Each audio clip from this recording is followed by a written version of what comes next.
अरे प्रभु को गिन गिन के गालियां देता था शिशुपाल।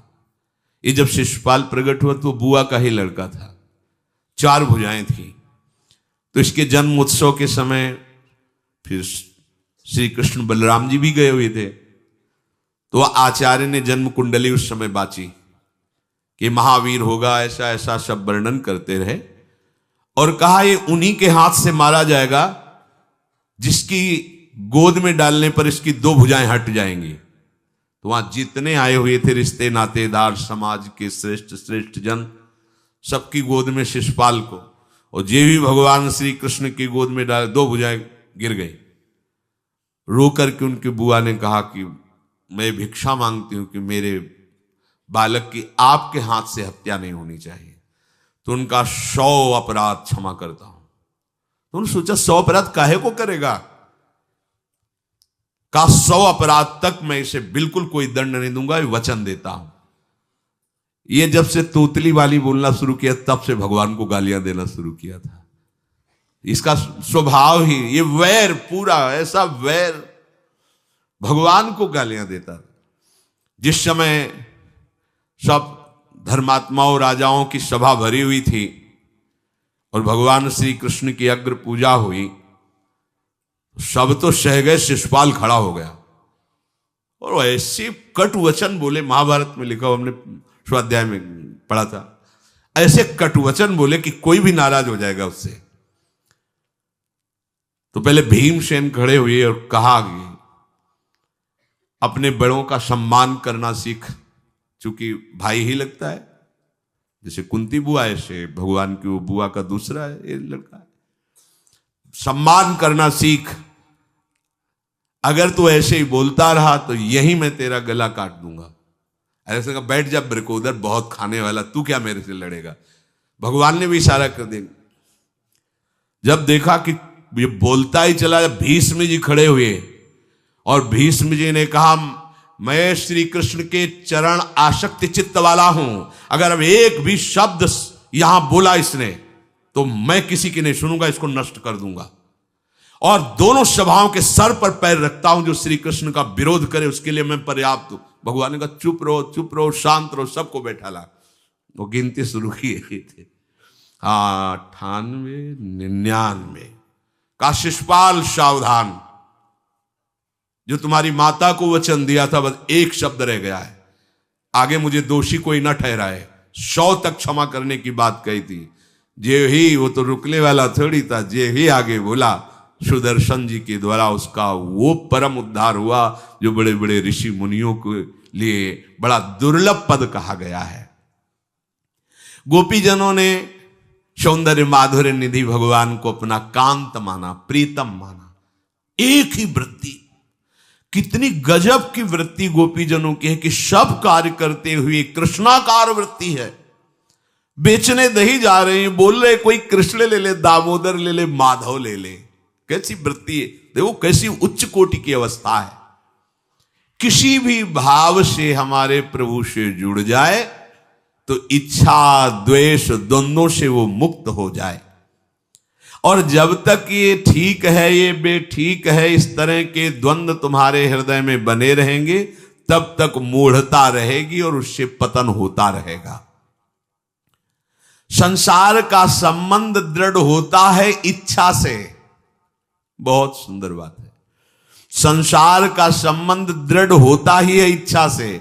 इच्छा खत्म, संसार का संबंध खत्म। कितनी बढ़िया बात है।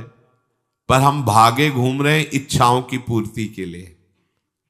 जब एक बता दिया कि समुद्र है भगवान, जो चाहिए इन्हीं से क्यों नहीं, पर इनसे मिलने के लिए भी तुम्हें शराब छोड़ना पड़ेगा, तुम्हें मांस छोड़ना पड़ेगा, व्यभिचार छोड़ना पड़ेगा, गंदे चिंतन छोड़ने पड़ेंगे। वो राजी नहीं हो तो करो पाप और चाहो सुख। ऐसा कैसे हो सकता है? यही है जीव की परेशानी, यही है।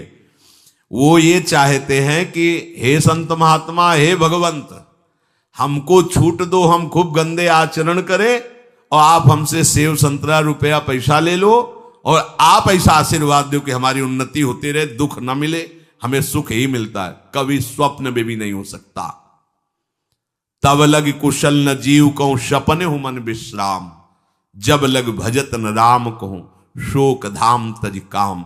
ये दुखों का खजाना काम अर्थात इच्छा, इसका त्याग करके भगवान की शरण में होकर जब तक नाम जप नहीं करोगे, स्वप्न में भी तुम्हें विश्राम नहीं मिलेगा। और नाम जप एक गंदे आचरण करने वालों के हृदय में नहीं हो सकता। नाम परम पवित्र है।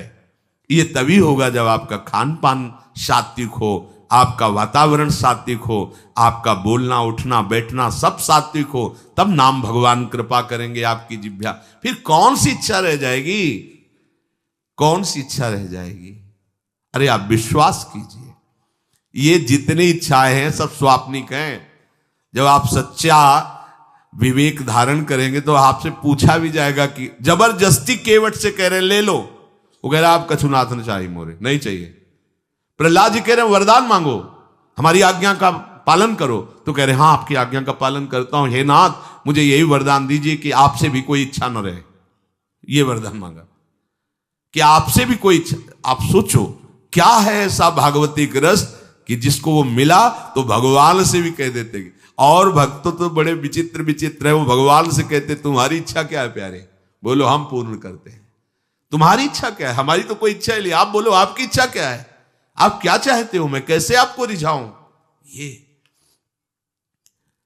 जब कामना को लेकर के मनोवृत्ति का प्रवाह संसार की तरफ होता है, तब ये कामना ही हमें राग द्वेष में बांध देती है।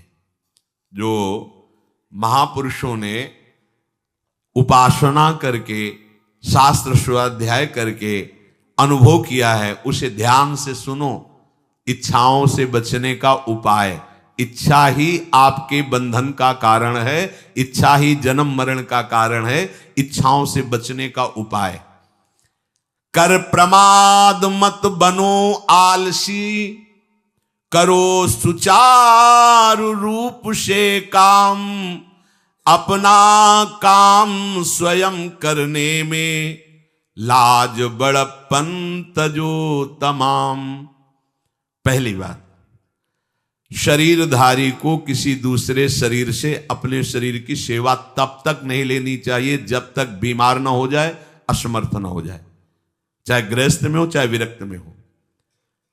ध्यान दीजिए, आप चाहे आपकी पत्नी हो, पुत्र हो, परिवार हो, आप उनके सेवक हैं, क्योंकि वो सब प्रभु के जन हैं। इस भावना से रहोगे, कभी नाराज नहीं होगे, कभी गुस्सा नहीं आएगा, कभी झगड़ा नहीं होगा। अगर आप अपने को ये माने कि प्रभु मेरे इस रूप में आए हुए हैं, मुझे अपने कर्तव्य का पालन करना है, तो कहीं झगड़ा नहीं हो सकता। तुम जो कर रहे हो तुम्हारा कर्तव्य, हमारा कर्तव्य है कि हम पति पुत्र परिवार आदि जो भी है, ये हमारे भगवान का स्वरूप है। मैं आप समझो वही भगवत साक्षात्कार, पर ऐसा कौन मानता है? अच्छा, साधु वेश में ये जरूर सावधानी रखनी चाहिए, ध्यान देकर सुनिए। जब तक आपका शरीर स्वस्थ है, आप किसी से किसी भी प्रकार की सेवा स्वीकार न करें। भिक्षान्न के सिवा कोई भी सेवा स्वीकार न करें। अपने शरीर की सेवा तब तक करें जब तक आपका शरीर असमर्थ नहीं हो जाता। असमर्थ हो गए तो फिर हरि ही करें आकर स्वयं, या किसी को भेज दें, उनके बस की बात है। देखो माधवदास बाबा की लंगोटी स्वयं श्री ठाकुर जी महाराज धो रहे हैं।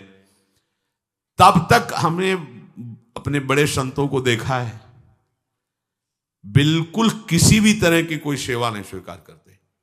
अपनी दिनचर्या अपने हाथ से, अपने शरीर की पूरी। आपको क्या हो गया है? आप भी वैसे ही चलो जैसे गुरुजन चले हैं, भिक्षान्न के सिवा। आप अपनी किसी भी तरह की सेवा किसी से मत करवाइए। आप देखो इच्छाओं का दमन होना शुरू हो जाएगा, यहीं से इच्छाओं का दमन शुरू हो जाता है। आप सच्ची मानिए, ये जो आप शरीर सुख की आकांक्षा से दूसरे से सुख लेने की इच्छा करते हैं, यही तुम्हारे बंधन का कारण है, यही तुम्हारी दुर्गति, यही तुम्हारी कमजोरी है।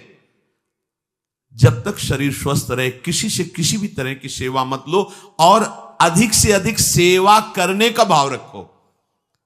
सुधार, हमें सेवा करना है, सेवा लेना नहीं है। जब तक सेव्य का साक्षात्कार ना हो जाए या शरीर असमर्थ ना हो जाए, तब तक ये नियम दृढ़ रखना चाहिए। गुरुजनों को भी देखा, श्री जी की सेवा कर दो, रसोई के से बाहर, शरीर सेवा में कभी भी नहीं। कभी धोखे से ऐसे वस्त्र आदि रह गए और महाराज जी अनुपस्थित धो के जल्दी से फैला दिया तो भी डांट लगी, ऐसा क्यों किया? नहीं रखे थे महाराज जी, हमने ऐसा कर दिया। नहीं, जब तक हम कहें नहीं तब तक नहीं। आज भी सरकार अपने ही हाथ से श्री जी को भोग लगा के ही, सब हैं पर वो अपने ही हाथ से 2 रोटी भोग बना के। देखो बुजुर्ग संतों को, बड़े महापुरुषों को हमने देखा है अपने शरीर, जब तक शरीर में सामर्थ्य है तब तक, ये महापुरुषों का आदेश है, अपना काम स्वयं करने में लाज बड़प्पन तजो तमाम। अपना काम करने के लिए आप किसी को भी आदेश मत करें, किसी की भी सेवा स्वीकार न करें। हाँ, हमें भूख लगेगी तो रोटी मांग लेंगे जाकर के, क्या जरूरत है हमें किसी की सेवा स्वीकार करने की? मांगो, खाओ, खूब भजन करो, सत्संग करो, कम खर्चे वाला जीवन रखो। जरूरत क्या है? जो जरूरत है गली चलते दे देंगे भगवान, विश्वास करो, गली चलते दे देंगे। विरक्त गृहस्थ धर्म पूर्वक कमाओ, जितनी आवश्यकता प्रभु दे देंगे। ऐसा कोई त्रिभुवन में नहीं जिसकी आवश्यकता की पूर्ति न होती हो। अनावश्यक तुम्हारी मांगे जो हैं वही तुम्हें दुख दे रही हैं। आवश्यक व्यवस्था सबको भगवान दिए हुए हैं, अनावश्यक मांग के लिए तुम्हें फिर फंसना होगा। ये तुम्हारी अनावश्यक मांगे हैं, ये हो जाए, वो हो जाए, वो जो आपको जीवन जीने के लिए जरूरी है, धर्म पालन के लिए जरूरी, वो बिना मांगे भगवान दे रहे हैं सबको। देख लो। हाँ, आप कि भाई हमको उस परिकर में रहना है, उस कोर्ट से रहना है, वो सब वीआईपी, तो हमको भी उस कोर्ट का, ये मांगे हैं तुम्हारी। तुम्हारा प्रारब्ध जितना है उतना तुम्हें मिलेगा, जो आवश्यक है वो तुम्हें मिलेगा। अनावश्यक मांगे करोगे फंसोगे, अधर्म में कूदना पड़ेगा तुम्हें। हाथ पैर सब साधन प्रभु ने दिए, दया कर तुम्हें समान, फिर क्यों उनसे काम न लेते, क्यों रखते हो झूठी शान। तुम्हारी सेवा के लिए तुम्हारे पास हाथ है, तुम्हारे चरण है, तुम्हें बुद्धि दी है, दूसरे से क्यों सेवा स्वीकार करते हो? प्रभु ने दया करके उद्धार के लिए तुम्हारे पास पूरी सामग्री दे दी, उसका प्रयोग करो। तन मन दोनों का हित करता, निश्चय शारीरिक श्रम युक्त। देखो ये है, जिसने अपना परम मंगल ठाना है वो शरीर को कभी प्रमाद में नहीं रखता, चाहे गृहस्थ हो चाहे विरक्त हो। ये आलस्य प्रमाद किसी के लिए भी ठीक नहीं है। नियत समय तक सो जाओ, इसके बाद खूब मेहनत करो, चाहे गृहस्थ हो चाहे विरक्त। विरक्त हो तो खूब नाम जप, वाणी पाठ, ब्रह्मचर्य से रहना, आसनों में बैठना, हाँ सेवा करना, शारीरिक श्रम नहीं, खूब सेवा करो, धाम की सेवा करो, नालियां साफ करो, गलियां साफ करो, जो सेवाएं में इसे श्रम करो। ब्रह्मचर्य पचाने के लिए श्रम भी तो होना चाहिए। श्री जी की प्राप्ति के लिए मन वचन कर्म से श्री जी के चरणों का आश्रय लेकर के जितना आप अन्न डालते हो उतना आप इसका प्रयोग करो शरीर का। इससे ममता मत रखो। खूब धाम, पुराने संतों को देखो, सोहनी पकड़े कहां कहां तक परिक्रमा में लगा। हमने देखा है एक हरिदासी महात्मा थे, पीछे पानी घाट की तरफ उनकी छोटी सी कुटिया, किलोमीटर तक ऐसे ही सोहनी लगा रहे। वृद्ध वृद्ध महात्मा सेवा करें। अपने लोग जवान महात्मा होकर, शरीर स्वस्थ होकर बेइज्जती से, अगर सोहनी पकड़ के खड़े हो जाओगे गली में तो आपको लगेगा अपनी बेइज्जती हो रही है। वाह, कितनी बड़ी इज्जत है हमारी। स्वामिनी के महल की वीथियों में सोहनी लगाने में तुम्हें बेइज्जती लग रही, और आचार्य चरण याचना कर रहे हैं। यत्किंकरीषु बहुशा खलुका कुवाणी नित्यम परस्य पुरुषस्य शिखंड मौले तस्या कदापि रसनिधेर वृषभानुजायास तत्केल कुंज भवनांगण मार्जनीश्याम। लाडली जो ऐसी कृपा करो कि आपके वृंदावन धाम में कहीं सोहनी लगाने वाली, पोछा लगाने वाली मैं बन जाऊं। मांग रहे हैं। एक से कहा भैया चाहे जितना बुरा प्रारब्ध हो, यहां जो भगत आते हैं उनके जूते साफ कर दिया करो, प्रारब्ध खत्म हो जाएगा। भाई आप समझो ये वो दवा है जो बेजोड़ है, इसे कोई काट नहीं सकता। अच्छा अगर ऐसे न समझो तो हम आपको समझा रहे हैं। गुरुद्वारे में चले जाओ, चाहे जितना बड़ा अधिकारी हो, सबसे पहली जोरी सेवा यही होती है, पादुका की सेवा करो। समझे में नहीं आ रहा तुम्हें? अरे जिसे हम हंसते हंसते कह रहे हैं वही तुम्हारे बंधन काटने का कारण बन जाए, यदि मान लो बात। पर वो हम जूता साफ करेंगे नहीं। मन से हम कितने गंदे हैं ये हम नहीं देख पा रहे हैं। वो तो बाहर वृंदावन की रज उनमें पादुका में लगी, छोटी मोटी बात नहीं है। पादुका जो रखी है ये बंधनी है, आप इनको ऐसे साधारण जूते मत समझना, ये रज में चलते। एक दिन एक ब्रजवासिनी माई रोटी रखे, उसके ऊपर पादुका रखे, एक हाथ में लाला लिए और एक हाथ में जल का ऐसे लिए जा रहे, उनका अभ्यास ऐसा। अब पादुका पहन के चलने में परेशानी होती थी, तो कोई एक संत थे और बाहर से आए हुए थे, तो हंस दिए हैं, कैसे बावरी रोटी के ऊपर जूता लगा। ऐसे मतलब कितने साल हो गए ब्रजवास करते हुए, वह कई वर्ष हो गए। अरे वो जूती नहीं है जो साधारण जूती है, वृंदावन बरसाने की रज लगी हुई, इसमें ये रज लगी हुई है, तुझे रज नहीं दिखाई दे रही, जूती दिखाई दे, क्या ब्रजवास कर रहा है, डांट के चल दी। ये समझो, हम कहें कि जूती साफ करो तो हम जूती साफ करेंगे, और ये है कौन सी जूती साफ में, क्या रज है। वृंदावन बरसाने सब जगह घूमते रहते हैं ये महाभागवत जन। अगर इनकी ये गृहस्थ विरक्त मत देखो, सब लाडली जी के लाडले हैं जो यहाँ आए हुए हैं। अगर हम उनकी पादुका साफ करेंगे तो हमारा हृदय साफ हो जाएगा, पर कोई मानता कहाँ है। अपनी सेवा स्वयं करो और दूसरे की सेवा मिल जाए तो जैसे लोभी आदमी के सामने धन फेंक दे तो कैसे भागता है, ऐसे आपको होड़ लगनी चाहिए कि ये आदमी इतना न कर पाए जितना हम सेवा करें। परमार्थ में शरीर पोषण नहीं, परमार्थ में शरीर की धज्जियां उड़ानी है, अहंकार की, देहाभिमान की। राखे अपने को सदा भगवत सुमिरन लीन, सुने न जग के दोष गुण, करे न चित्त मलिन। सदैव अपने को ये देखता रहे कि प्रभु का सुमिरन चल रहा है कि नहीं अंदर। ये बहुत बड़े काहे की परेशानी, हम तो यही समझ नहीं पा रहे कि इतनी झंझटें लेकर कैसे घूम रहे लोग।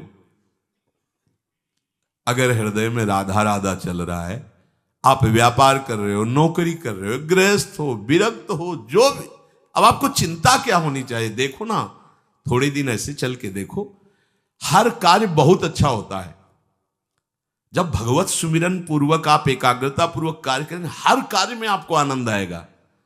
पर वो तो शरीर पोषी, जैसे आग जलने में फफोला पड़ जाता है ना, उसको बहुत संभाल के रखते हैं, ऐसे देहाभिमानी साधक भी होते हैं।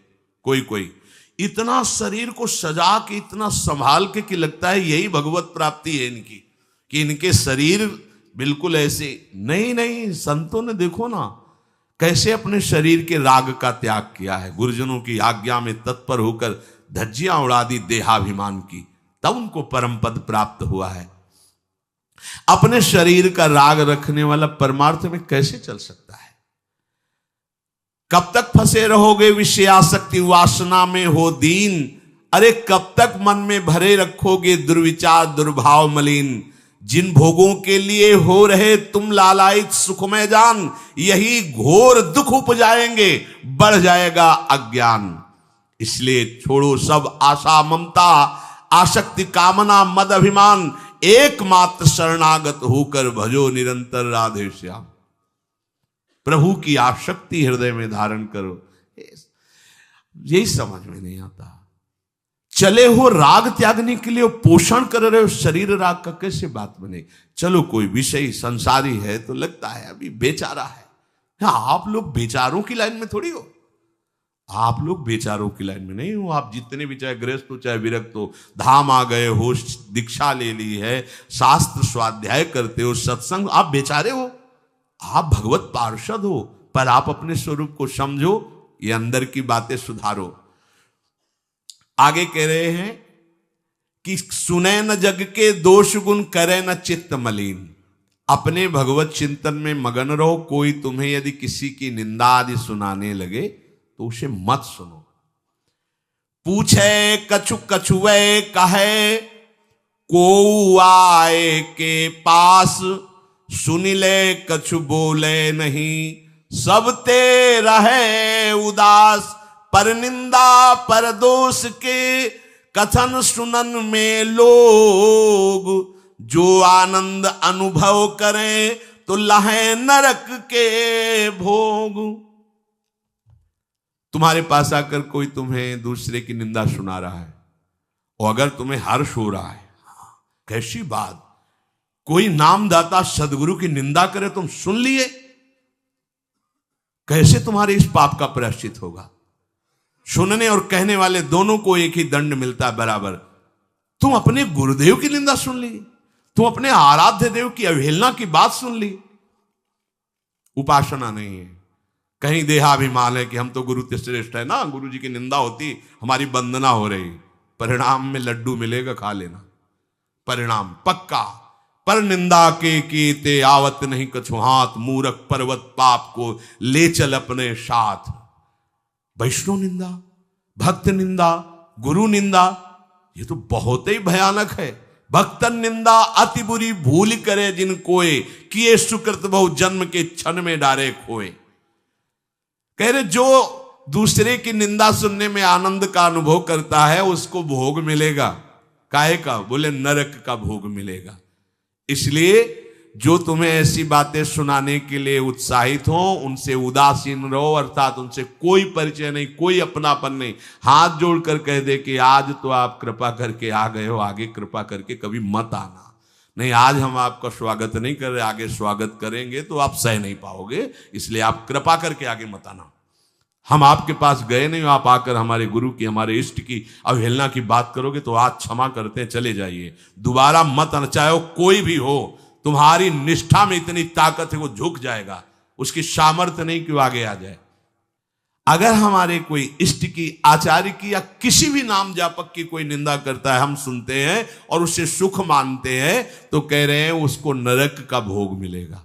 नहीं, हमें जिस मार्ग में चलना है, हमें अपने आराध्य देव की प्रति प्रीति प्राप्त करनी है। और प्रीति प्राप्त होती, कोई भी राम कृष्ण हरि शिव बोले, सबके चरणों में हमारा नमन है, सबकी चरण धूले हमारे माथे पे। निंदा करना, अरे सब जगह भगवान है, ये बात देखने के लिए तो हम चले, हम निंदा स्तुति। अगर कोई हमारा मित्र बनता है, हमारा निज जन बनता है और हमको हरि गुरु इष्ट आदि की किसी भी तरह की कोई निंदा, हमें बिल्कुल बर्दाश्त नहीं करना चाहिए और दूरी बना लेनी चाहिए, कभी उससे संभाषण नहीं करना चाहिए। कहे न अपनी बात कछु, सुने न पर की बात, एक निष्ठ प्रभु में रहे, बसो सदा दिन रात। अपने हृदय की भक्ति की बात सहसा किसी से ना कहे और ना किसी की बात सुने, क्योंकि हमें अपनी आचार्य निष्ठा, गुरु निष्ठा से चलना है। आप अपनी निष्ठा से चल रहे हो, हमारे काम की है नहीं, क्योंकि अब हम बदलने वाले हैं नहीं, तो तुम्हारी निष्ठा से हमें कोई परिवर्तन होने वाला नहीं। और हम अपनी निष्ठा के बाद तुमसे इसलिए नहीं कहेंगे कि वो तो इष्ट मिले और मन मिले, मिले भजन रस रीति, तब वो बात कहनी चाहिए, ऐसा किसी से नहीं। तो क्या करे, एक निष्ठ होकर अपने आराध्य देव में दिन रात लगा रहे। ये बहुत जगह जाना, बहुत लोगों से व्यवहार करना, ये सब भजन में बाधक बात है। समिट जाओ, अपनी लाडली लाल को दुलार करो, नाम जप करो, धाम वास करो, बहुत जो है, हाँ दर्शन कर आओ। नहीं, एकांत वास करो, प्रभु खुद आके दर्शन दे देंगे, मान लो विश्वास। अगर आपका भजन ठीक चल रहा है, सही मार्ग चल रहे हो, तो दर्शन वाली बात ही हट जाएगी, क्योंकि फिर वो समा जाते हैं, हृदय में समा जाते हैं, नेत्रों में समा जाते हैं, मन में समा जाते हैं। आनंद की उमगन में कभी गए, आंख लड़ा ली प्रभु से, नहीं तो आंखों में ही बसे रहते। पी मूर्ति नयनन बसे, तेहि रस रहाय समाये। राग रोष दुख दोष में जग सो रहे सचेत, काहू सो न करे कबो वैर भाव अरुहेत। कोई इच्छा न रखो तो तुम्हें कभी क्रोध नहीं आएगा। इच्छा राग ही द्वेष को उत्पन्न करती है। इन दोनों से सचेत रहो, ना किसी से तुम्हारा द्वेष होने पावे न राग। कभी किसी से किसी भी तरह अगर झगड़े का, लड़ाई का अवसर आता है तो हाथ जोड़कर निकल जाओ, झगड़ा मत करो।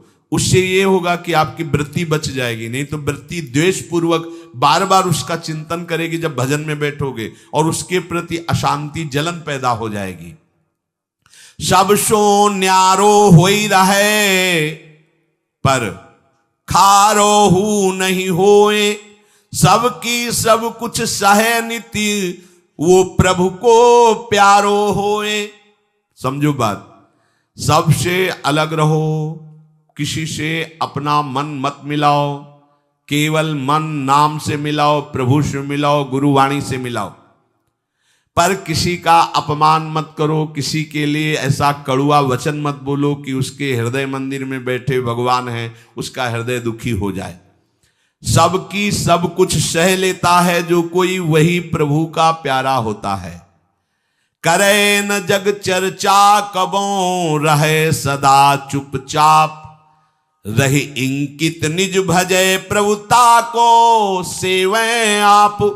जो जगत की कभी भी चर्चा नहीं करता, मौन धारण करके केवल प्रभु के चिंतन में मगन रहता है, उसका भार प्रभु ले लेते हैं, उसकी सेवा आप स्वयं करते हैं। प्रभु किसी न किसी रूप में आके उनका भरण पोषण करते हैं। पै प्रभु के रस प्रेम की निर्मल गोपन बात, कहे न काहू सो कबों, सहे सकल आघात। भजन में जो तुम्हें आनंद आ रहा है, जो तुम्हें स्वप्न में कोई अनुभूतियां हो रही या प्रगट में कोई अनुभूति हो रही, कभी भी किसी से भी वो बात ना कहे, क्योंकि ऐसा कहने से तुम्हारे भजन में विघ्न पड़ जाएगा। सारी की सारी बातें पचा लो। जैसे तुम गुप्त रूप से गलतियां करते हो, कभी नहीं बोलते हो, लेकिन कोई भी भागवती की अनुभूति छोटी सी भी होगी तो सभा में बोलने का मन होगा, क्योंकि उससे हमारी प्रशंसा होगी, अहंकार का पोषण होगा। बिल्कुल नहीं। भजन संबंधी कोई भी आनंद की बात, कोई भी भगवदानंद अनुभूति कभी किसी से न कहे, एकदम छुपा जाए। अगर कोई ऐसा कि हमने तो ऐसे लक्षण आप में देखे, हाँ नहीं ये तो ऐसे ही तुम्हें यहाँ हंसुआ, हमारे अंदर ऐसा कुछ नहीं। कोई भी भागवतिक वृत्ति कहीं अपने में आरोपित करके प्रदर्शन का कार्य न कर दे। सह न सके पिय की तनिक निंदा, जो कहूं होए, सहज त्याग सर्वस्व करी, डारे निज को खोए। यदि अपने आराध्य देव की कोई निंदा कर रहा हो तो वहां सहन न करे। सही न सके पिय की तनिक निंदा, जो कहूं हो। संत शंभु श्री पद अपवादा, कही सुनी तास मर्यादा, काटी जीव तासु जो बसाई, श्रवण मुनि न चले पर आई। यदि हमारे कोई आराध्य देव गुरुदेव की निंदा कर रहा है, ताकत हो तो उसकी जबान बंद कर दे, नहीं तो कान में अंगुली डाले उठ के चल दे, दोबारा उसका कभी चेहरा न देखे। भरत जी ने माता कैकेयी से कहा कि आपने हमें निमित्त बनाकर 14 वर्ष का वनवास भगवान श्री राम को दिया, इसलिए आज के बाद में कभी तुम्हें मां नहीं कहूंगा, पापिनी कभी तेरा मुख नहीं देखूंगा। भरत जैसे भगवान के अवतार परम पवित्र माता कैकेयी के लिए ऐसे कट वचन बोले, आज के बाद कभी मां नहीं कहूंगा, है पापिनी तेरा कभी मुख नहीं देखूंगा। ये जो हमारे इष्ट की निंदा कर दे, हमारे गुरुदेव की निंदा कर दे, हम उसे आदर देंगे, हम उसको बात सुनने के लिए बैठा लेंगे। हाँ और बाओ, हमें और गंदा करो। सहज त्याग सर्वस्व करी, डारे निज को खोए। अपने अपनत्व को अपने आराध्य देव में सहज समर्पित कर दे।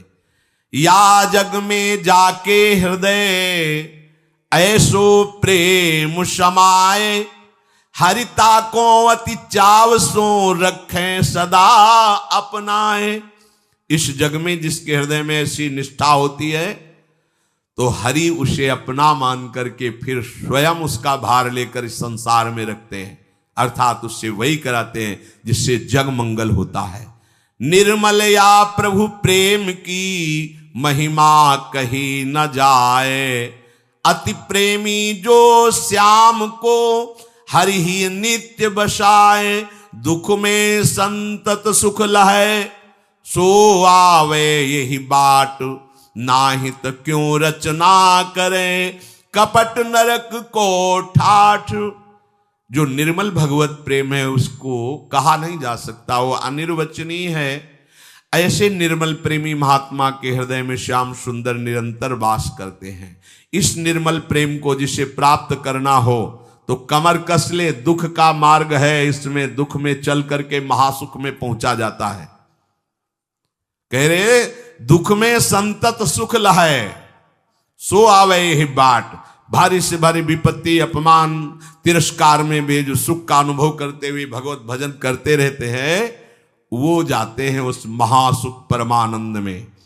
नहीं तो कह रहे हैं नाहित क्यों रचना करे, कपट नरक को ठाठ। फिर ये बातें बनाने से नरक ही मिलेगा, भगवत प्राप्ति नहीं होगी। इसलिए इच्छा और द्वेष का त्याग करके अपने आराध्य देव के निरंतर चिंतन में मगन रहो। भजन का फल है अपना अस्तित्व मिटा देना, कोई भी इच्छा न रह जाना। तो श्री भगवान स्वयं उसके हृदय में बैठ करके सब योगक्षेम का वाहन करते हैं। जैसे अहंकार से हम सोचते हैं ये हम नहीं करेंगे तो कैसे हो जाएगा, तो पूरी सृष्टि तुम्हारे करने से हो गई है क्या?